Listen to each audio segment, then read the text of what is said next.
నువ్వేమి నన్ను భయపెట్టాలని చూడకు. రైతులంతా నా పక్షాన ఉన్నారు. అసలు మా రాజన్న రాజ్యమే రైతు రాజ్యం. ముందు నువ్వు రైతులకు న్యాయం చేస్తావా లేదా అని అడుగుతా ఉన్నా. నేను చెయ్యాల్సిన పనులన్నీ చేస్తున్నా. నువ్వేదో మార్కులు కొట్టేయాలని రైతుల పక్షాన మాట్లాడినంత మాత్రాన నిజాలు అబద్ధాలు కావు. రైతులు మా పరిపాలనలో చాలా హ్యాపీగా ఉన్నారు. ఇంకా వారి సంక్షేమం గురించే ఆలోచిస్తున్నా. నీకు అమరావతి కట్టడానికే సమయం సరిపోతుంది. ఇంకా రైతుల గురించి ఎక్కడ ఆలోచిస్తా ఉన్నావు? నీలాగా 3 రాజధానులని చెప్పి ఒక్క ఇటుకు కూడా పేర్చకుండా పరదాలు చాటును దాక్కుని తిరిగే రకం కాదు నేను. ఒక పక్క అమరావతిని చూస్తూనే మరో పక్క రాష్ట్ర ప్రజలందరి గురించి ఆలోచిస్తున్నా. అందులో రైతులు కూడా ఉన్నారు. ఈ కాకమ్మ కబుర్లో నాకు చెప్పకు. అరచేతిలో వైకుంఠం చూపిస్తావు.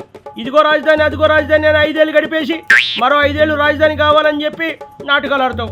ఇంకా రైతుల గురించి ఏం పట్టించుకుంటావు? ఇక్కడ నుంచొని తెలియకుండా వాగడం కాదు. ఒక్కసారి అమరావతి బో, అక్కడ చూడు.